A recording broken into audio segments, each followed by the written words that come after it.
Energy. Hit music only. That would be presenting myself. Introduce myself. Yeah. Is Matty from the 1975.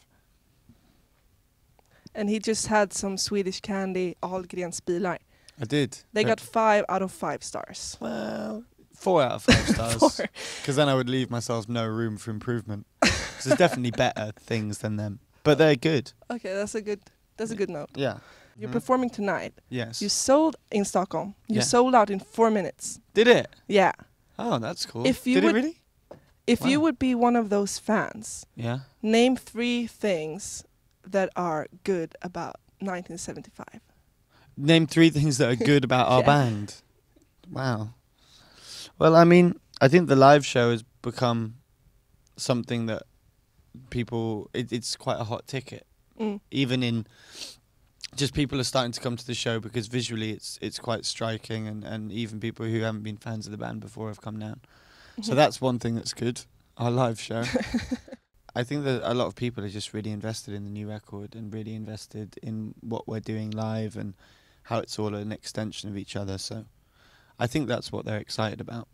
Your album now that you released, it's sort of about going through fame, you said. To a certain extent, yeah. Yeah. So if you would make like a 3rd album, where would you be at, do you think? Well, that's the question, isn't it? It's staying identifiable. Yeah. I think that's one of the things that you worry about because, like, as a lyricist, if you get prided on, like, humility or, like, a certain amount of being, like, an everyman, you know, kind of being relatable to people, when your life changes completely and you don't live a normal life, maybe it's difficult to write about normal things.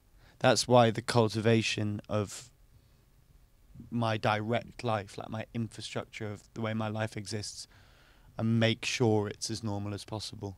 Like, I'm all for self-empowerment. I'm all about talking about everything about myself, whether it be negative or positive, because that's who I am. So I suppose I stand for the idea of being who you are is all right. What I don't like the idea, because we're in 2016, I do that sometimes, 2016. We've just had the year of kind of progressive gender stuff and all these things being in the media. I think it's very cool now to be slightly, I don't know, off in regards to the way that you present yourself or the way that you identify with yourself in gender-wise. But with me, wearing makeup's just like a different pair of shoes, or like I don't at any point think that I'm kind of being progressive.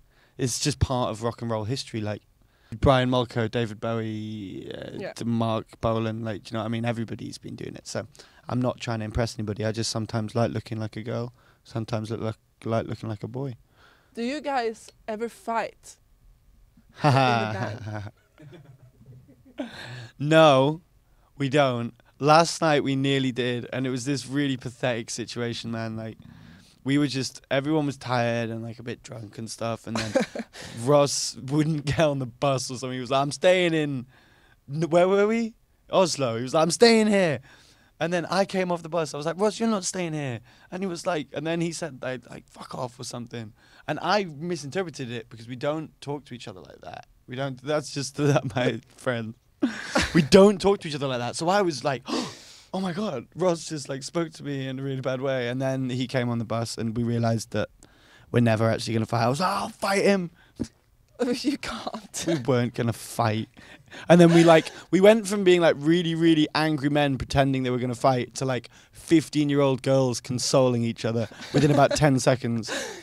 That's amazing. It was quite pathetic to see that, but we're too close to fight. That's good. Energy. Hit music only.